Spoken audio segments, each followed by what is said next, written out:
But it is true. I often say that I teach privileged children.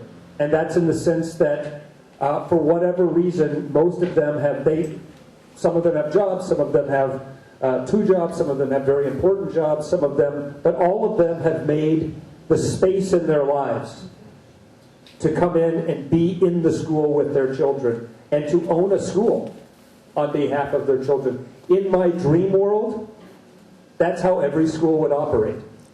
Every school would be owned by the parents who have their children in that school. Every public school would operate that way.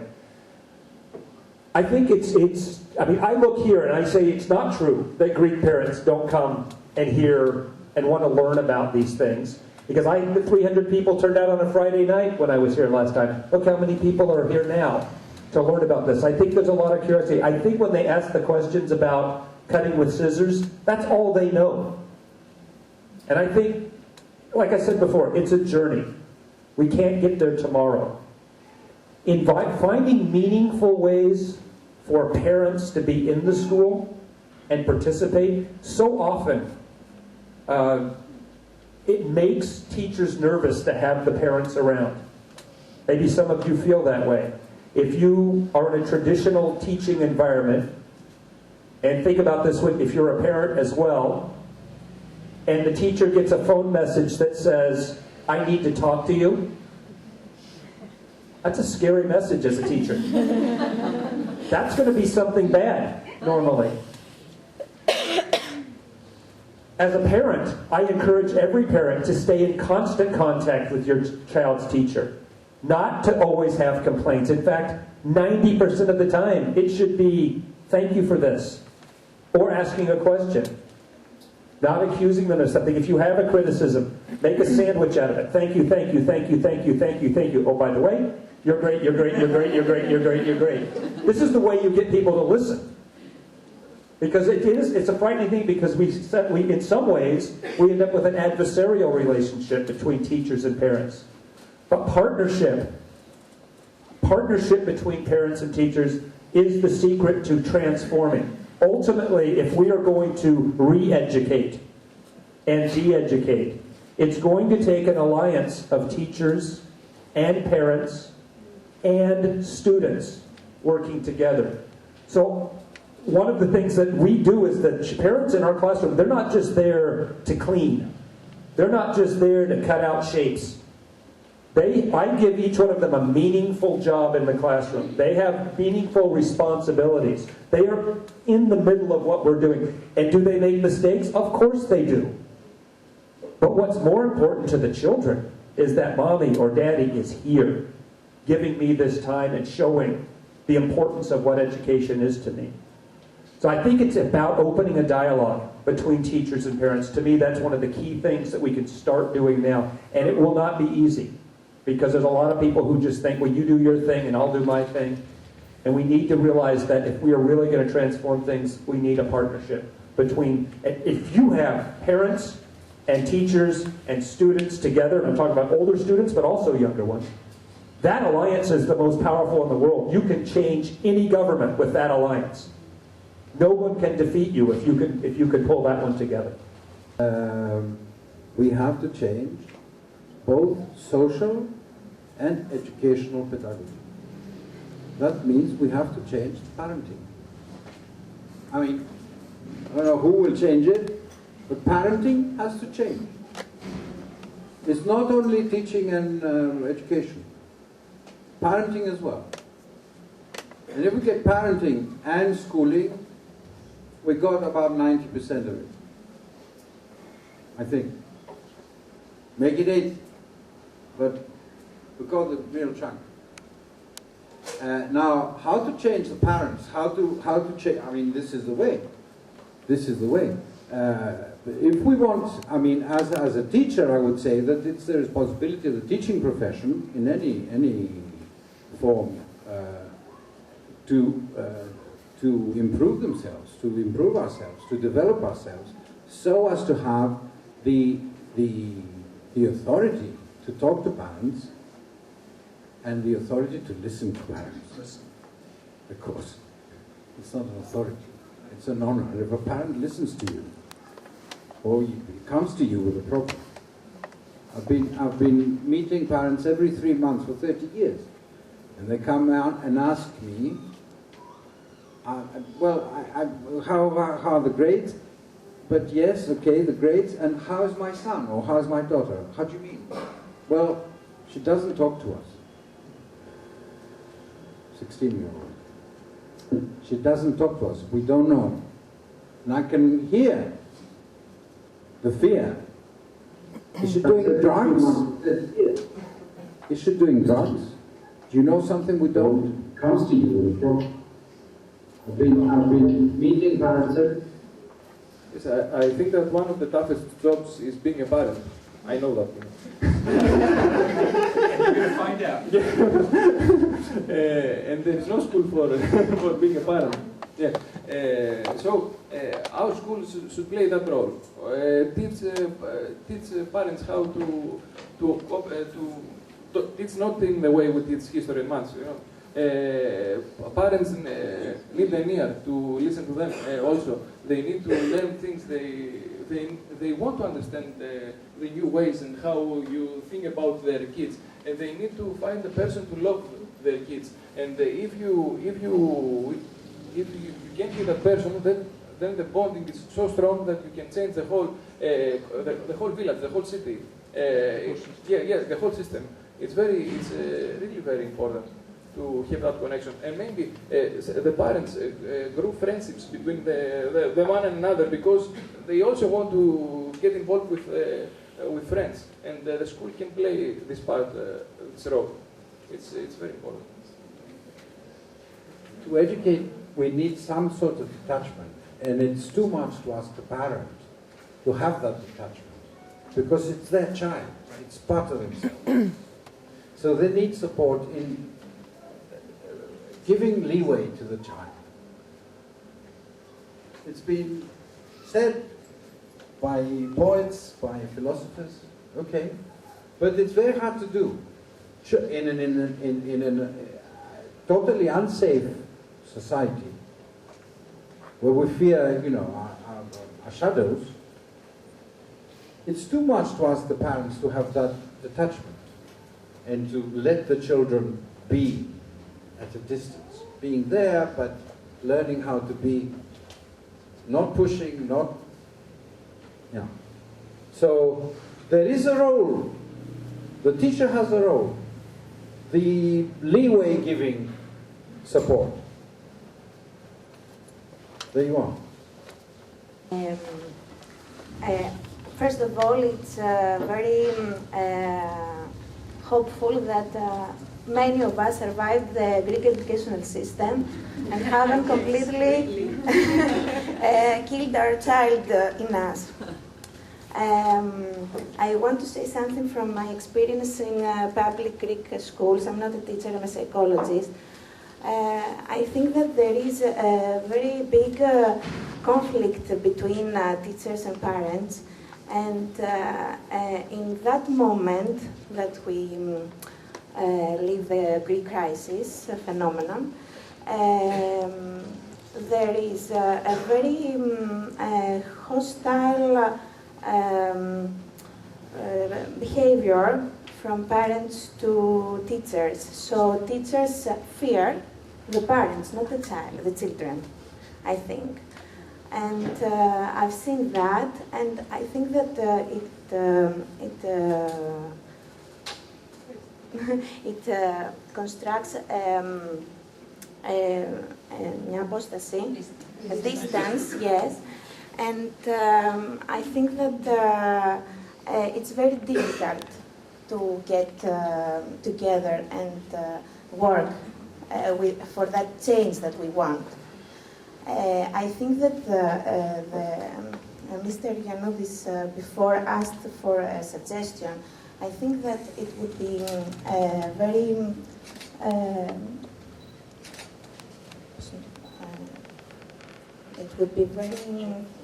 helpful, yes. Sorry for my English.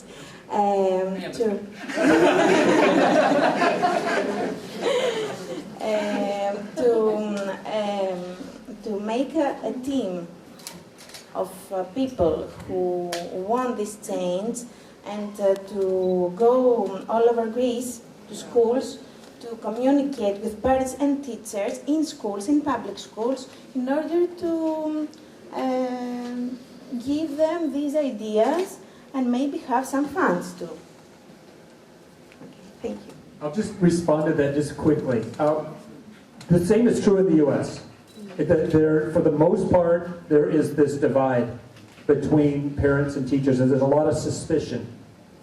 And I think a lot of it is that there's sort of a mystery to parents what's going on in the classroom. They believe the children are being taught this or that, and it is about, my child came home today and they used a bad word, therefore the teacher was wrong for allowing a bad word to be learned at school. Simple things like that. And that's why I feel like I'm an evangelist for this. I talk all the time to parents. I spend all my days, I spend far more time with the parents of my students than I do with any teaching colleagues. We go out to beer together afterwards. We have at least once a month, if not more, 3 times a month I'm at the school in the evenings with parent education evenings. Kind of what you were talking about. We have educators who come and give presentations on topics of education, so that then we have a discussion, and we can all find the common ground between us. I know that parents don't have the time, but I think they have the interest. And I think you're right. I think finding ways to start creating this, maybe a formalized way, to get parents together on a regular basis, to build the kind of community you talked about, where the parents actually become friends with one another and spend time outside of the school doing things together. Community is so important to children, and being educated within a community is the natural way for children to learn. The first question is that Mr.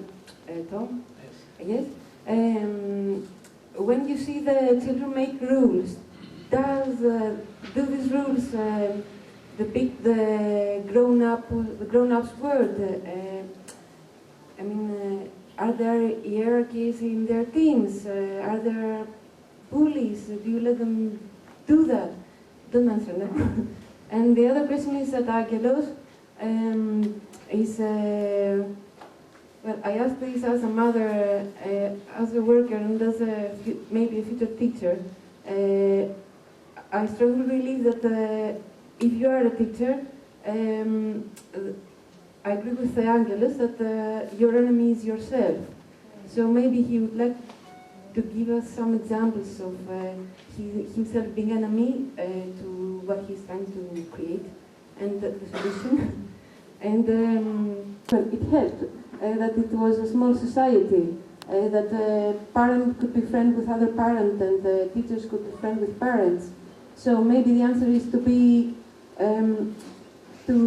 friends, when we are parents, to be friends with other parents. When your child tries to do something, just don't try to protect him, don't try to teach him what is wrong, just see, and he will give you an answer that you have never imagined. And this is the answer to the creative thinking, or the critical thinking.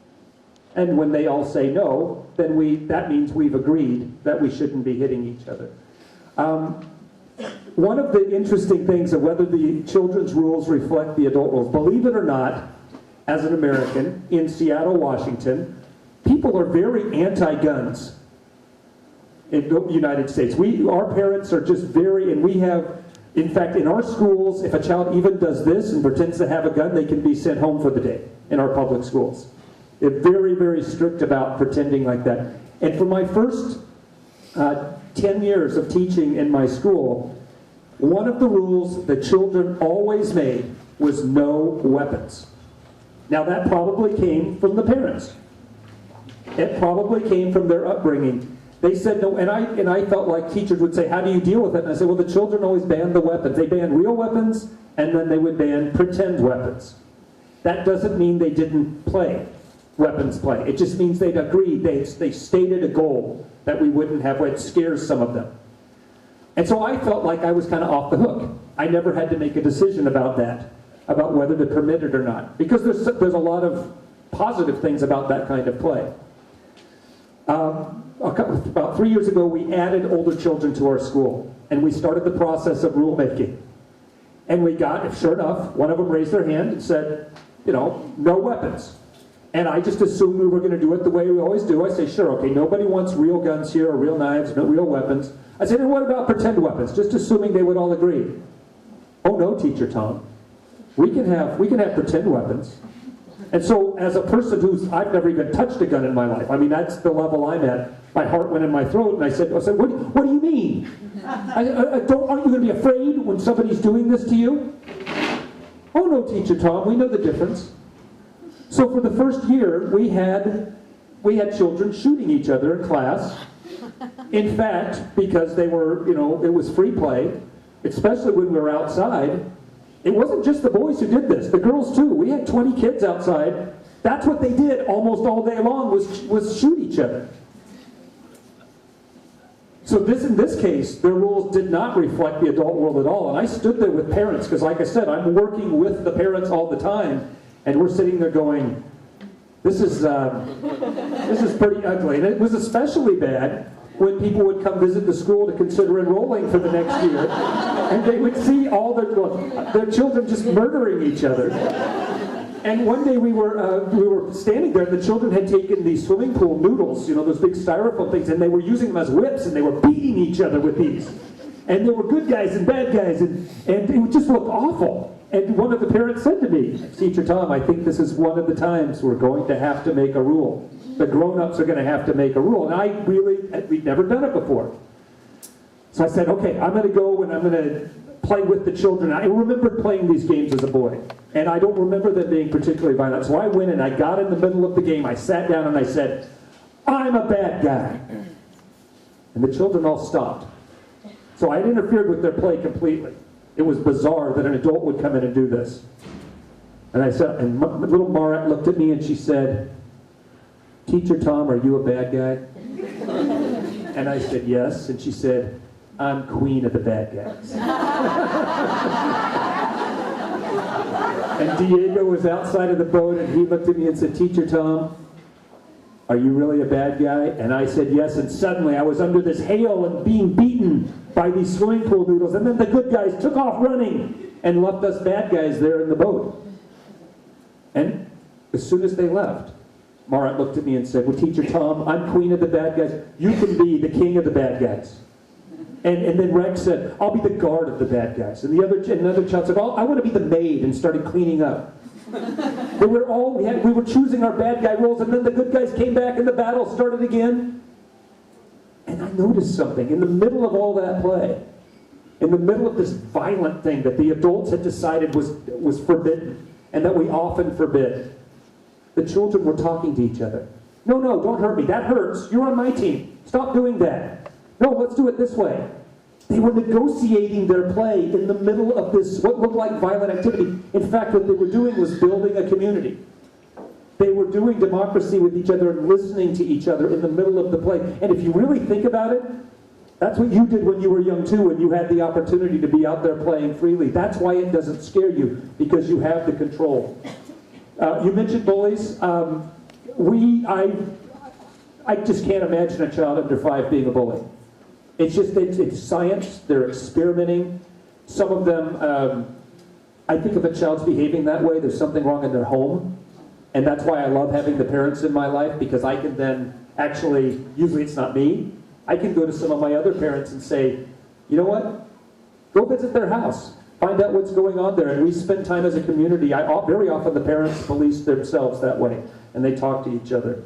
And I think that's one of the key things that you were talking about. I think that's a good idea, creating those communities, finding ways in this big society. It's very hard. We feel alienated. And I think schools are a great place for that. I think you're right. Good advice. I think parents should stay with their children as long as they want to and as long as the kids want them to. I think that's why I love my model, is the parents get to come with their children and they only leave when they're ready to leave. And I think this gives the children a sense of grounding and being accepted and knowing that their parent is always for them and they're unconditionally loved. And I think your advice to let children find their own solutions is a very, very good one. That is absolutely what we try to do at our school, is give them the chance. And they will not find the same solution that you think is good. Our adult sense of justice gets in the way of children finding their own solutions. A classic example is when we clean up our classroom. The children are responsible for putting everything away themselves.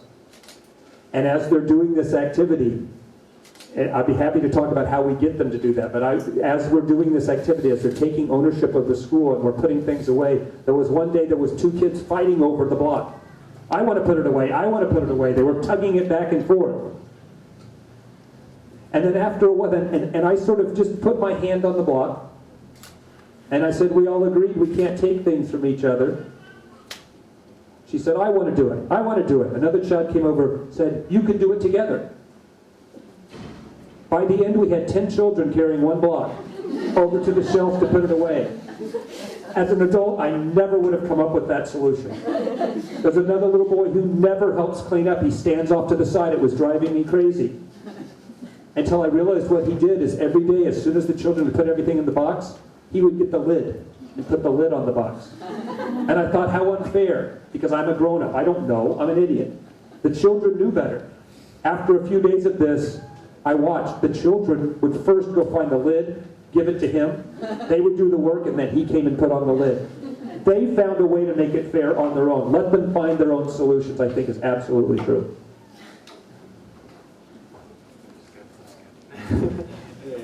Now, as I told you before, I really don't like myself when I'm anxious and get stressed when I have a beautiful day at school, making cool things with kids, learn by practicing, learn by on hands learning, okay? And then I go home and think, oh come on, no homework. Why? What kind of school are we? But that's not a good thought, because the school was great in the morning, and that's stay. Maybe sometimes. When we had a really nice time, a really nice talk, or a really nice lesson, and then the kids are relaxed and they get emotion, and then I say, okay, a little maths? Oh, come on!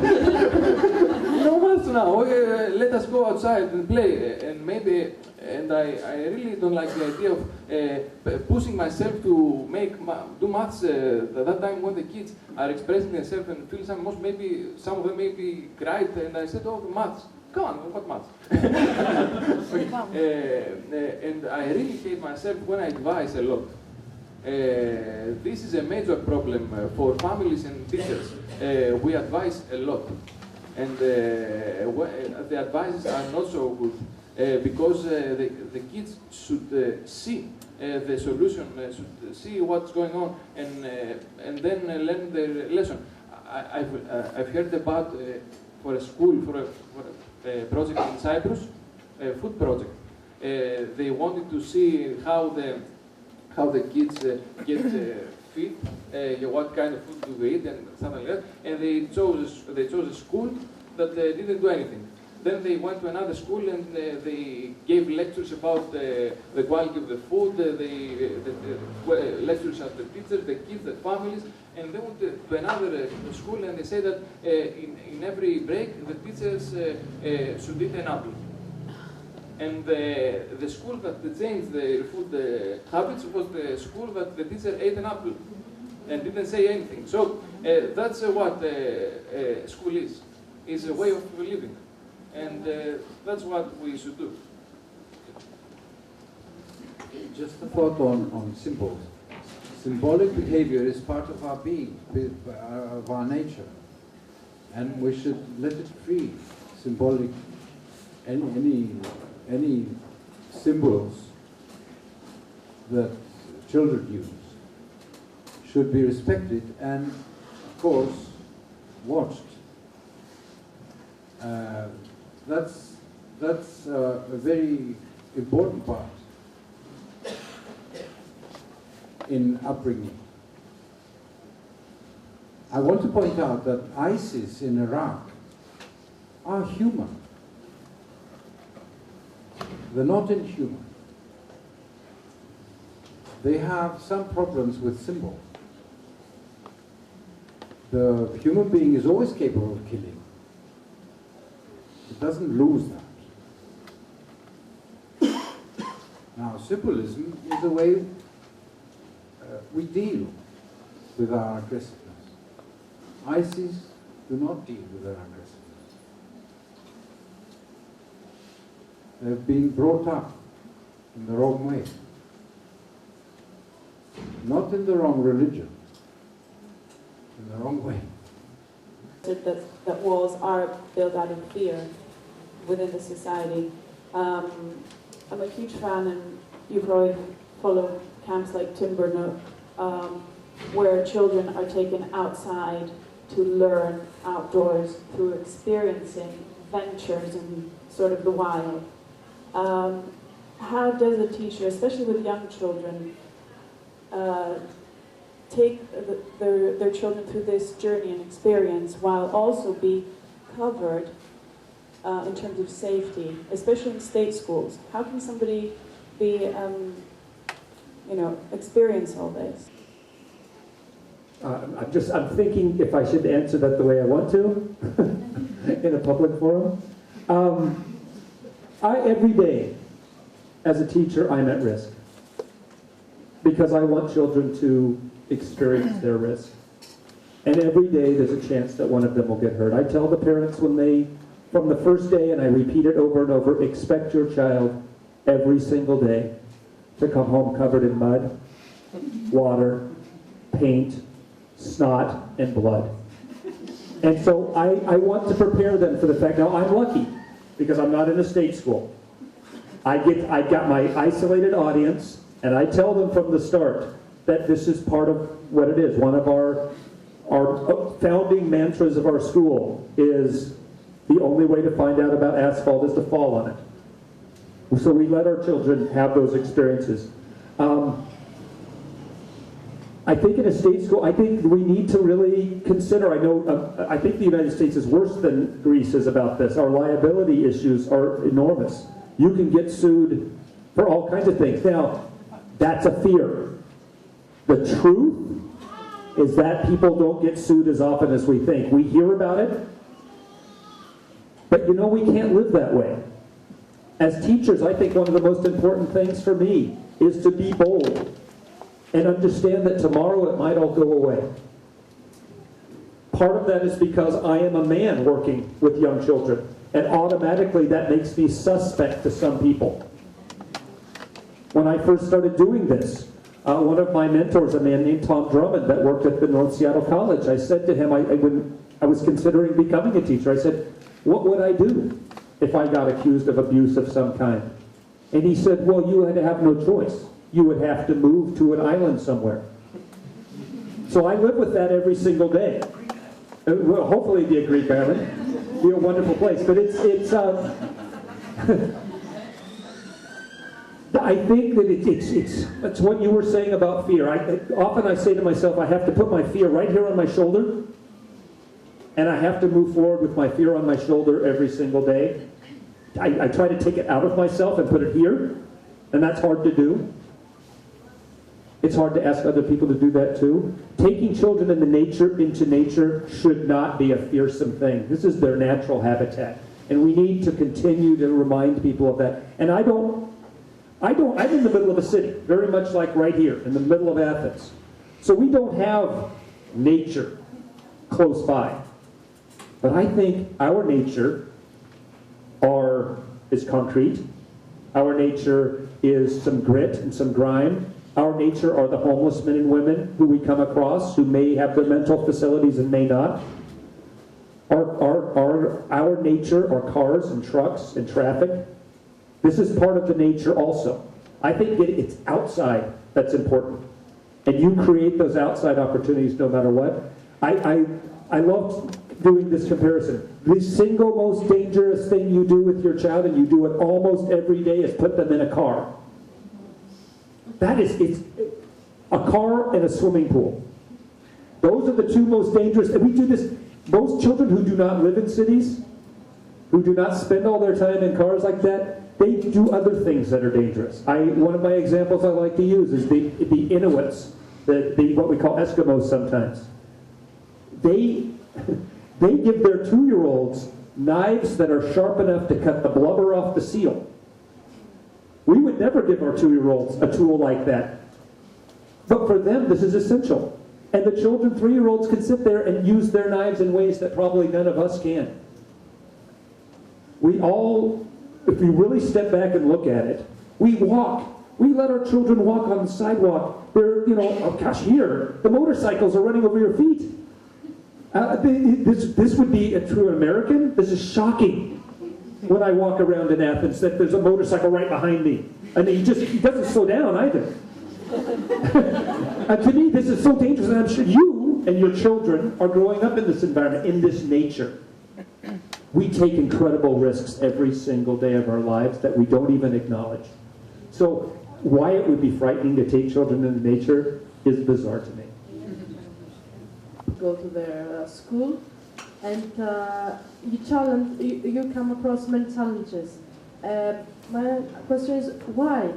What would why should the teacher change the way he thinks? What would he benefit from changing his whole? What do you earn from not going the path, and doing something different?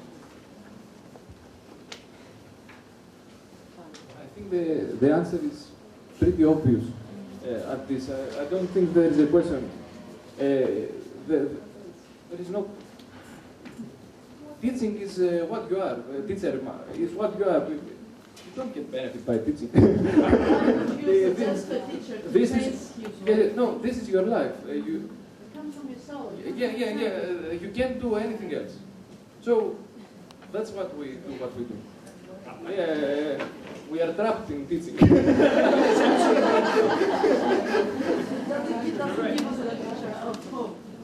Yeah, take hope. Teaching to me, and I'm sure that you feel the same way, it's not a job, it's a calling. And I think that's one of the hardest parts. We're not going to get rich. We're not going to become wealthy people doing this. And for sure, what we do is we share. We're here today, we're sharing as freely as we can everything we know. And I want every teacher to come and visit my school, and I want to share with you. I don't want to compete with teachers. Teachers don't compete with each other, good teachers. And in America right now, they're actually trying to create systems that are based on the business model where the teachers compete for raises and bonuses and good teaching assignments. And it's just demoralizing everybody, because that's not what we're here to do. It is. We're trapped. We have no choice. And I think that there are going to be teachers. There are people that are in the system, and it will take a while for them to move through, who have decided it's my job. I can do nothing else. I just will do the same thing over and over again. One of my little boys who moved to the public school, and he was on the autism spectrum, and he was a boy who told me he loved taking tests, and he actually went and was thriving at this school. And just last year, he's in 5th grade. That makes him about 11 years old. His mother told me he came home outraged because he said, I think those teachers are teaching from a script. And sure enough, that teacher had been there a long time, and she basically was reading her notes from the year before. It offended him. And this is a boy who should be naturally want that. It offended him so much. That teacher, I think, needs to probably move on. I can't tell her to, but it's going to take time. May I say a word too? I owe to myself. I've had to fight my family to become a teacher. And I've had to fight my employers to be the teacher I wanted to be. But I managed 30 years. I had to leave school for 8 years and come back to it. But there's nothing compared to the payoff you get by these teacher-student relationships. It's very, very strong. Doesn't have anything to do with money or so-called material well-being and so on. These teacher-student relationships, it's love affairs in the best perception of the thing, and they're very strong, very powerful. And that's enough. I mean, that's more than enough. That's a gift, if you want to do it. This is a great meeting among a lot of educators to show that there's another way to think and there's another way to do things with the children and with the parents. And it's great to have people from Greece, but also to have Tom here. So thank you all for having this, and thank you, Danny, for having this great meeting here. I have two questions. One I think is simpler, and the other one is a little bit harder. The first one is for Tom. Having to teach in such a free-spirited environment, though the environment that you and the parents actually created together, how do you do your lesson plans? Let me answer that. This is very simple. I ride my bicycle every day. I get on my bicycle, and while I'm riding to school, I think to myself, what did the children do yesterday? What direction do I think they're going? And what should we do? And what can I help them do today? And I also know that I may get there and find out they want to go in a completely different direction. So it's all about being flexible. I just try to stay if I feel lucky if I'm one step ahead of them. Normally, all I'm doing is running along, trying to keep up with the children. So that's how I do my lesson planning. It's very simple. Right now, in my head, I'm going back to school on Monday. All I know is I'll probably get out some paints and easels.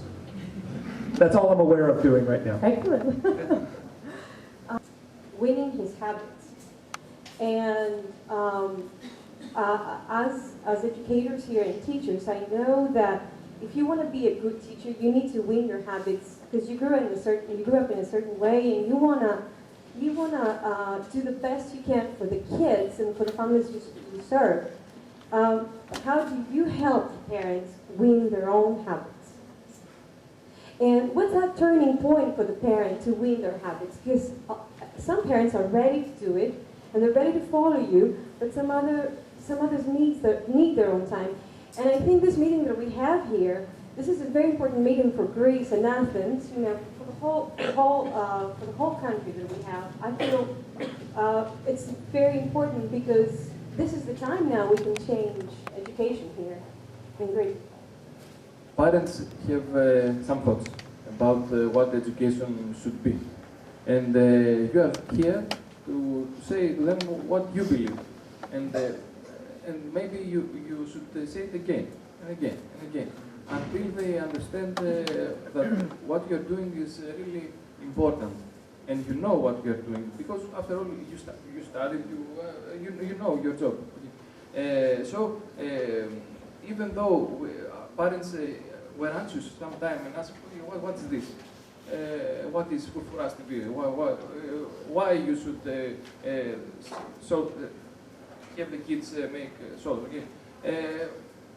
You should be there and listen to them, really listen to them, listen to their why they are stressed about that, and explain in a very friendly way, in a very family way.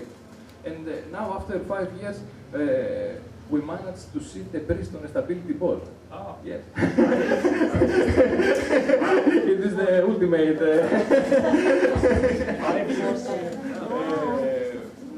Yes, they should be in the school, fill the school, sit on the same places where the kids sit. Remember them how they were when they were younger, because maybe in the villages they think that they should change the way they are in order to look like the city more. But you should say, come on, you were dirty all the time. Why you want your kid not to be dirty? You told me that you played with stones, war, and you opened your... why you don't want your kid to play? Yeah, what's the difference between you and your kid? You don't want them to feel the same as you. So they understand. And we tried to... we managed to talk with them some things about the grades and how they should be out when it rains, because the rain is good. It's not something that you melt. Okay? You should wear something. And we are very happy. But that happened with a lot of talking, and they should understand that you love their kids. And you trust your kids to someone that he loves them. So maybe they still have some thoughts, But they're okay. Teacher knows. Okay, I trust me. I trust me with my kid. I trust you with my kid. So. This is not a short thing. John mentioned the Te Wariki, the New Zealand early childhood education curriculum. They have a national curriculum, and the first time I went there about 3 years ago, I would go to these workshops and teachers were bringing the curriculum to me. And I thought, well, certainly they're bringing it to me for me to critique. And I don't have the time or patience to read some other country's curriculum. I wasn't going to read this book. And so I kind of ignored it. I went back this last summer, and the teachers were bringing them again. But this time, I got to meet one of the educators, or one of the women who helped write this originally, one of the lead writers of the curriculum. The reason they were bringing me the Te Wariki to look at was because they were so proud of it. It had taken them, this is a process that took them 10 years. They started the process by sitting down and writing it, publishing it publicly, taking all the feedback, and every time somebody said, I like this, they said, come sit at our table.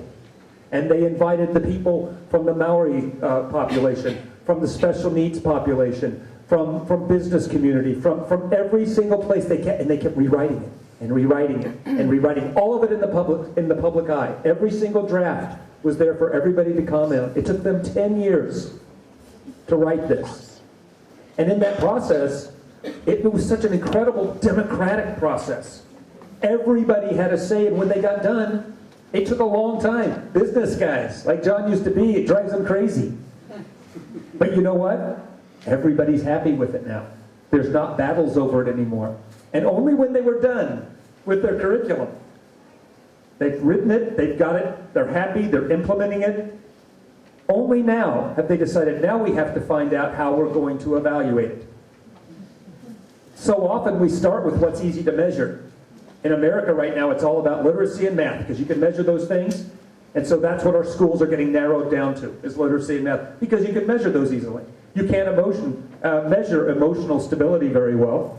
You can't imagine, you can't measure getting along well with others. You can't measure sociability very well. You can't measure motivation on a test. But those are actually the more important things than any of the other things children learn. So that's what the Te Wariki focuses on. And only now, it'll be another 10 years before they know how to measure it. But to me, that's the inspirational process, is knowing that it's going to be one step at a time, and it's going to be a very long game. And we have to repeat it, and repeat it, and repeat it. And when someone says something that doesn't sound like what we believe in, we need to ask them about it and let them persuade us, because we're wrong as well. This is a system, the preschool education system developed in New Zealand. To me, the fantastic thing is it was developed from the bottom to up. Exactly the opposite of what happens in countries like Greece, where the ministry comes and says, you will learn that. That's wrong, to our opinion.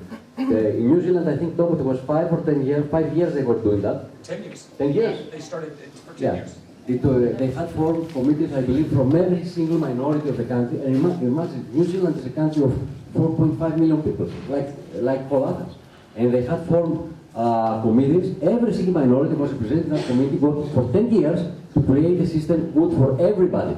And here in Greece, you know better than me, every 2 or 3 months or 1 year, the new minister comes in, he wants to reform education, and he rewrites the same thing. Who? He and some consultants he may have. I don't believe ever somebody asked Angelos or Spiros how education should be, but those are the guys that are for the kids every day, not the minister. So. Intelligence revolution, and after Gardner and his theories of multiple intelligences and so on and so forth, we can no longer say that emotional stability cannot be measured. There is no yardstick for it. Well, you can see it in society. You can see it in how functional people are. You can see it in the way they resolve their problems. Our emotional stability in Greece is very low because we all go to court. And we need, this is a very well-known problem in Greece. We over-rely on courts that do not function. There you are.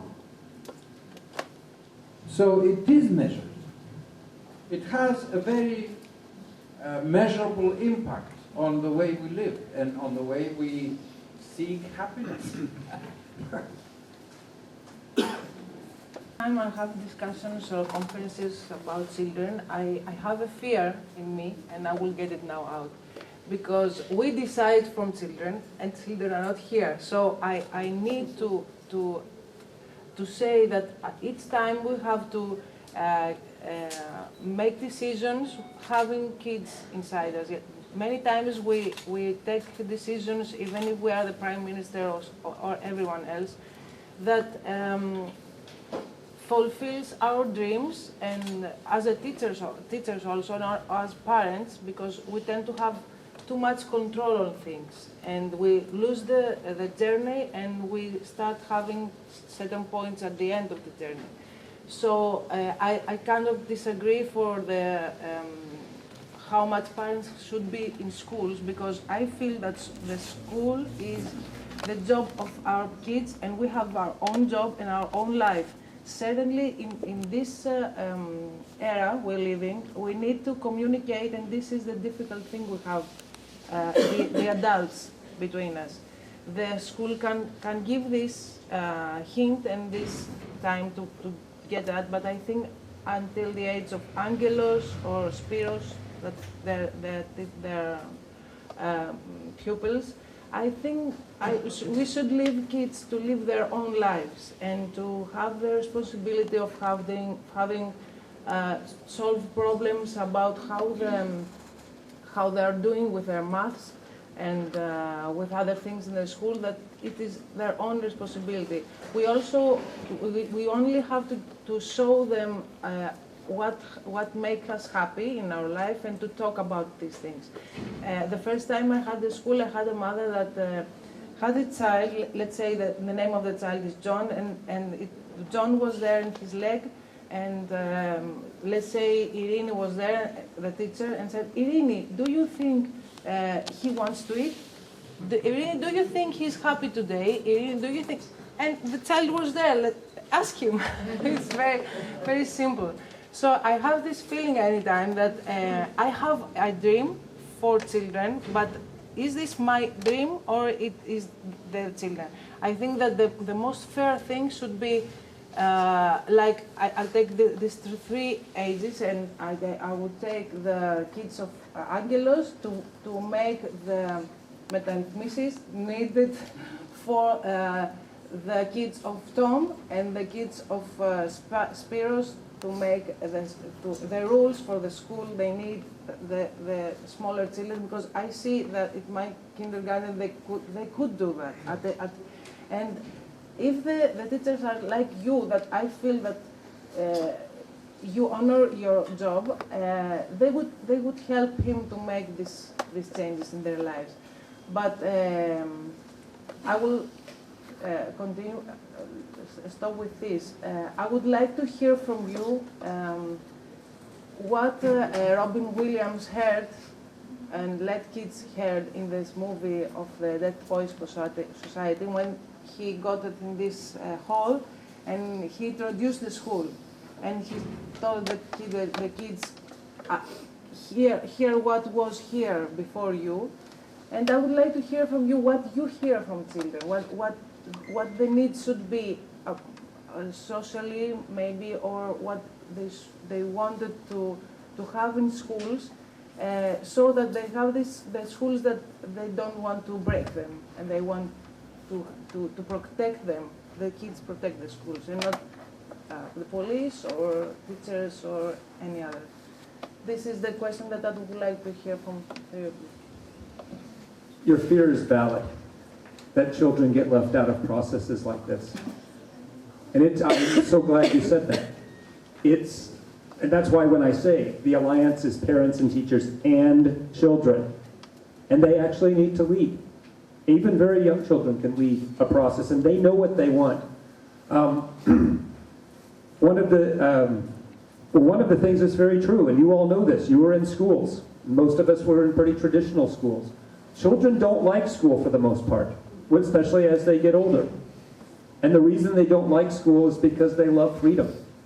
And when you listen to children, that's what they want. They want to be able to play. They want to be able to pursue their own interests. There was one time a little boy in my school, and he was playing with the Play-Doh and squishing it around. And I love to just say to children things like, just wonder. I wonder why the sky's blue. These kinds of I call them I wonder statements, just to let them see how my mind works. And I sat down next to this boy thinking this was a great meditative moment, and I said, I wonder what play is. And children, I've done this with children before. They usually give you an example, an anecdote. And I was expecting him to say, play is this, I'm playing with Play-Doh. But he sat there and he was silent. And he kept squishing the Play-Doh. And I waited. And I waited. And after a while, I'd kind of forgotten I'd said anything. And I was getting ready to get up and walk away. And then he said, Teacher Tom, play is what I do when people stop telling me what to do. And even when I say it now, I get the shiver up my spine. That's what I hear from children, is they want us to stop telling them what to do and let them explore the world on their own terms. And I think when we can create an environment in our schools that allows children of all ages to pursue this kind of thing. And like I say, it may not be called play as they get older, but it's still the same fundament of children choosing what they want to learn, choosing when they want to learn it, choosing how they want to learn it, and our job is to be there just to support them in that pursuit. One of the reasons, I know that until you come see the parents in our school, it's always going to sound like there's too many of them. But the parents in our school, what we're teaching them, and what they learn and what they come away talking about, is they learn to get out of the way. They start off with the 2-year-olds doing exactly that. You think he's hungry? You think he's doing okay? By the time they're 4 and 5-year-olds, I'm so proud to say, often they are over in the other corner of the thing talking to their friends while the children are playing. It's a process, and it's a journey. Also, if I want to teach my child to be free and to be able to make decisions, I have to be able to do that for myself too. So we also need a way to get the law on our side. And this is happening right now. I've got a legal case against me. I've been homeschooling my child since the beginning. She hasn't been anywhere. She's 8. And so it's already started. We need more of us to be together in this. And I'm not homeschooling by choice. I wouldn't do that. I would do a community school or an alternative free school, but I homeschool out of necessity. I will not put her through the system. I've put another 2 already. So whoever wants to back this up, either people who do homeschooling and they don't talk about it because it's illegal, or who would do it, or who would support our parental rights. We don't have any rights. As parents, I was shocked to discover that there is no parents' union, or there are no parents' rights in the law. So we have to go to through the legal system too. We're going to take this to the EU as well. And you can find me on Facebook, Christiana Sofia with the X, not with a CH. And I'd love to talk with you later, or if you will support as well, because we need to be free first. Otherwise, we can't teach our children anything else. Mine is completely unprogrammed, unschooled. I don't have to re-educate her. I'm educating her. I'm deprogramming myself for 30 years now. But we need the law on our side.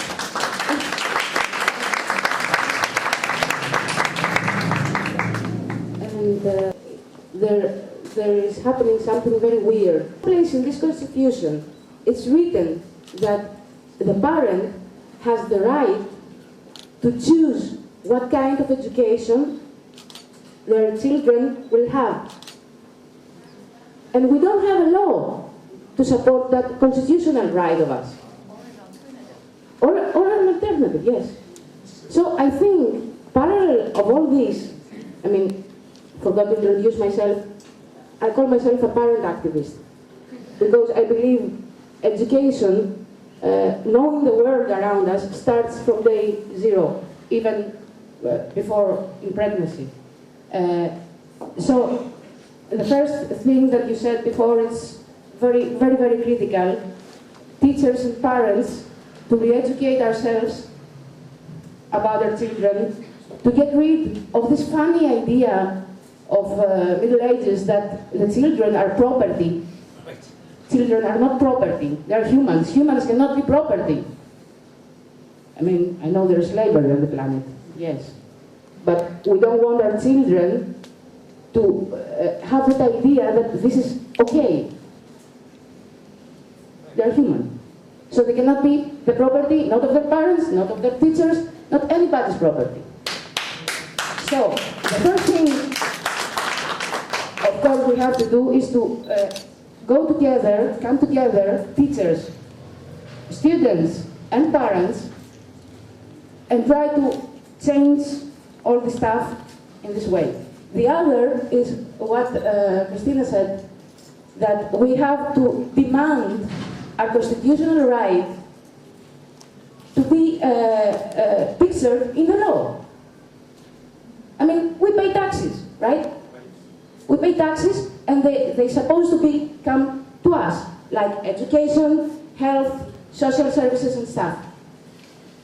They actually don't in this kind of situation. Okay, I know it's sci-fi, but still, I think we can make a point on that, and make a good point. I mean, gather some of us together, as more as possible, make a petition for a start, and demand the government, any government, to sit in here and do something about it. So, when the law allows us to choose the education we need for our children, then all of these things can happen, can start. I mean, imagine her behind bars for not having her right. So I really make a call right now. There are a lot of pages in Facebook, in the social media. Some of us are already known from a group in Facebook that's created for this single reason. It's called Αλλάζουμε τα σχολεία, αλλάζουμε την εκπαίδευση, αλλάζουμε την παιδεία, αλλάζουμε την εκπαίδευση, το εκπαιδευτικό σύστημα θα θέλαμε να πούμε. It's called changing our schools, changing the education. Και εκεί, and there we try to create a common text that we all agree, to send it to the government, to send it to the press, to send it to the media. Maybe more of these texts, or other people's. Dimitris Lagios also has a purpose. Zoe Valerie has also a text. Many people. So let's join there, or in any way, let's join and start to do something about the law thing. Thank you.